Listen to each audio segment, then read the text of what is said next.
আমরা ভোর রাতে সারি খেতে উঠি। সারি খাওয়ার সময়টা, ভোর রাতের সময়টা দোয়া কবুলের সময়।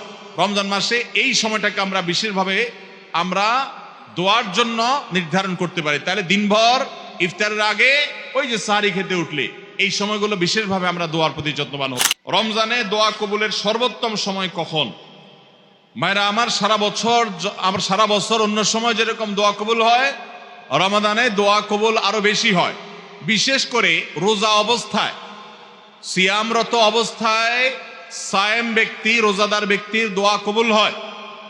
কারণ নবী করিম সাল্লাল্লাহু আলাইহি সাল্লাম বলেছেন যে কয়েক ব্যক্তির দোয়া ফেরত দেওয়া হয় না। এর ভিতরে একজন হল আস-সায়েম হাত্তা ইফতির, কোন কোন বর্ণনা আছে হিনা ইফতির।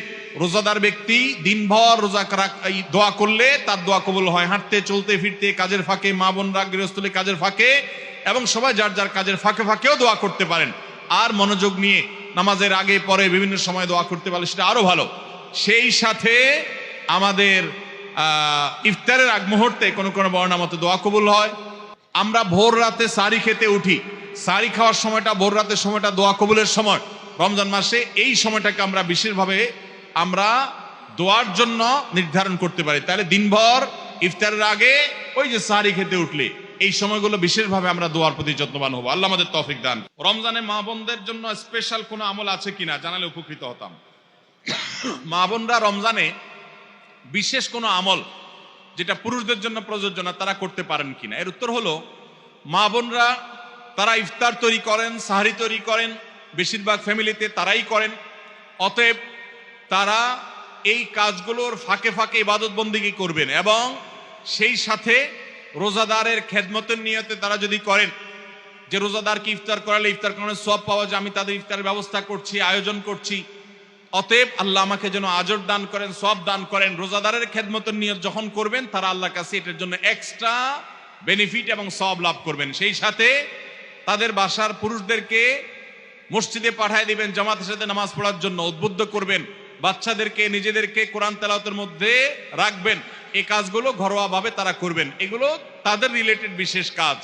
এর বাইরে মহিলা হওয়ার কারণে আলাদা কোনো আমল নাই।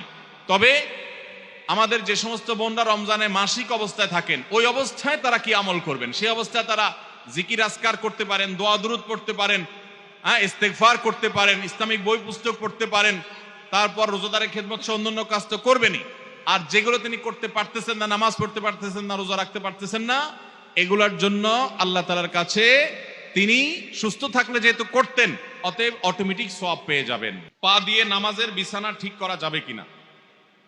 অনেকে মনে করেন জায়নামাজ এটা পাও দিয়ে সোজা করা যাবে না। জায়নামাজ বা মুসাল্লা, নামাজের বিছানা, এটা পাও দিয়ে যদি আপনি সোজা করেন, পাও দিয়ে গোছান, মেলেন, তাহলে এটাতে কোনো অসুবিধা নাই। কারণ এটা আপনি এর কারণে কোনো অন্যায় করেন নাই।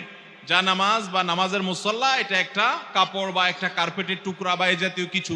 অতএব এটাকে হাত দিয়েই সোজা করতে হবে, পাও দিয়ে সোজা করা যাবে না, এমন কোনো কথা কোরআন হাদিসে কোথাও নেই। অতএব যে কোনো ভাবে সোজা করলেই নামাজ হয়ে যাবে।